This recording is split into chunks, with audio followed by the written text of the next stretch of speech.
আপনি কি জানেন হোয়াটসঅ্যাপে চ্যাট ওপেন করলেই আপনার ছবি দেখা যাবে ঠিক এইরকম। আপনার ছবি সহ যে কোনো পছন্দের যে কোনো একটা ছবি লাগিয়ে দিতে পারেন। তো এটা কিভাবে করবেন আমি দেখিয়ে দিচ্ছি, আজকে 1 মিনিটে এটা করে নিন। নিয়মিত ভিডিও পাওয়ার জন্য অবশ্যই সাবস্ক্রাইব করুন, ফলো করুন। তো এখান থেকে প্রথমে আমরা আমাদের ফোনের হোয়াটসঅ্যাপটা ওপেন করে নেব। ওপেন করার পর এই রকম দেখাবে। এখান থেকে আমরা যাব থ্রি ডটে, সেখান থেকে যাব হচ্ছে সেটিংয়ে, নিচে সেটিং। এখান থেকে আসার পরে নিচে দেখুন লেখা আছে চ্যাট, তো আমরা এটাতে ওপেন করে নেব। এটাতে ওপেন করার পর লেখা আছে ডিফল্ট চ্যাট থিম, তো আমরা এটাতে মারব। এটাতে মারার পর নিচে লেখা আছে হচ্ছে ওয়ালপেপার,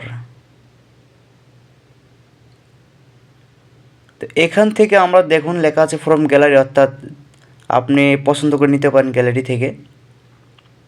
তো এখানে আমি একটা ছবি নিচ্ছি, যে কোনো একটা আপনার যেটা পছন্দ হবে আপনার ছবি। তো এইভাবে এখান থেকে ছোট বড় কিন্তু করা যায়।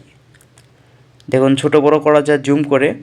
তো যদি ঠিকঠাক হয়ে যায় তখন উপরে দেখুন যে লেখা আছে টিক চিহ্ন, সেই টিক চিহ্নতে মেরে দিলে কিন্তু এটা সেট হয়ে যাবে। এখান থেকে আলো কম বেশি করা যায়, অর্থাৎ আপনার ছবিটা কতখানি রাখতে চান।